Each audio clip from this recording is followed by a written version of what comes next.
A criminal record doesn't make for the best resume, but critics of a controversial state assembly bill say it takes away second chances. Good evening, I'm Eric Franke. Sarah has the night off. News 3's David Douglas joins us now to explain how new legislation would make it legal for an employer to refuse to hire a felon. David. Well, Eric, under Wisconsin's Fair Employment Act, it's currently only legal to refuse employment to a felon if the job is substantially related to their crime. For example, a bookkeeping firm doesn't have to hire someone who wrote bad checks.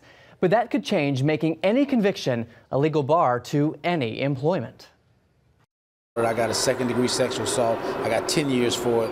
I got 5 years for escape, and I had 15 years for armed robbery. The laws made under this dome are what John Miller broke, sending him to prison for 14 years. I did a lot of things inside to make myself better.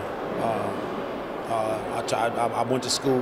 I graduated from Fox Valley Tech. His release last January made him a free man, free to come to the Capitol and testify in a hearing that he's exactly the kind of person who would be hurt by Assembly Bill 286. People make mistakes. Nobody's perfect. Supporters argue under current law, if an employer doesn't hire a felon, they could face costly lawsuits. We made a mountain out of a molehill. We simply want to be a little kinder to our employers and alleviate the threat of lawsuit. Republican Representative Mark Honadell believes the bill will help create jobs, but won't bar convicted felons from employment. And I've hired many a felon, known felon, heroin users, theft. But if they come to me with truthful, honest answers about what their life was and now what they want it to be, I'll hire them any day of the week. Others feel, in spite of a fiscal estimate of no cost to the state, out-of-work felons will place a drain on everything from rent assistance to food share. I believe you'd be very surprised to find out what the costs are going to be. For Miller, who now works with ex-cons to get their lives back on track, the box they check on job applications already makes it hard enough to get fair consideration.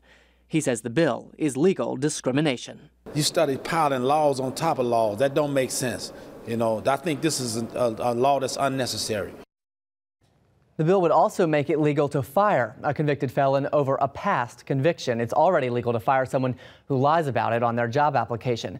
When I asked Representative Honadell how many cases and how many lawsuits there have been against employers for this very reason, he told me only a few, not hundreds. Interesting story, one we'll continue to follow. David Douglas reporting. David, thank you.